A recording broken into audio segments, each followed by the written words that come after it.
مسئولان شبکه طرابخانه‌های یککسرای در شهر خوجند پی پاککاری و به ترتیب آوردن یکی از تالارهای سوخته شدند.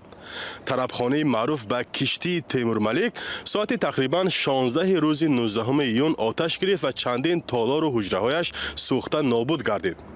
مسئولان طرابخانه روزی 20 ایون سرگرم برطرف کردن پیامدهای حادثه بودند و آماده نشدند واقعه را شرح دهند. به گفته بعضی از شاهدان سوختار از آشخانه طرابخانه سر زده همه انشاءات را فرا گرفته است. این طرابخانه برای گذراندن توی معرکه ها استفاده می شد.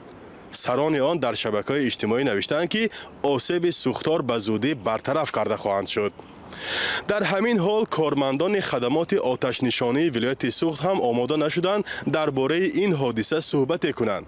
یعنی تا زمان نشر این گزارش سبب و حجم ضرر معلوم کردن نشده است. فقط گفته می شود که کسی در این حادثه ضرر ندیده است. این طرابخانه ماه اپریل سال 2019 با اشتراک رئیس جمهوری تاجیکستان امامعلی رحمان به استفاده داده شده و یکی از رمزهای تاریخ خوجند دانسته می شد. طرابخانه از دو آشیانه و تخانه عبارت بوده در ساحل دریای سیر و شفت باغ کمال خوجندی ساخته شده است. مساحت عمومی طرابخانه 631 متر مربع بوده، در آن بیش از 50 کس کار می‌کردند. اولی ماه اپریل امسال 3 پرزیدنت آسیای مرکزی نیز بعد چهاربینی نوروزی مهمان آن شدند. این بار اول نیست که بخش‌های شبکه طرابخانه‌های یککسرای به کام آتش می‌روند. ماه ینوری سال 2022 نیز یکی از تالارهای مربوط به آن آتش گرفته بود. مسئولان وزارت کارهای داخلی آن وقت گفته بودند که طرابخانه یککسرای در دوشنبه به سبب بی‌نظارت گذاشتن کاندیسیونر سوخته است.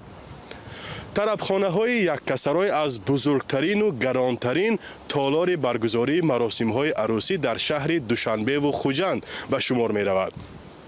سوختار بیناها و بازارها در تاجیکستان پدیده نو نیست. مقامات بیشتر از این حادثه ها را به رعایت نکردن قاعده های بخطری یا رسیش کوتاه ناقل ها ربط داده، بعضی را عمل برقصانه گفتند.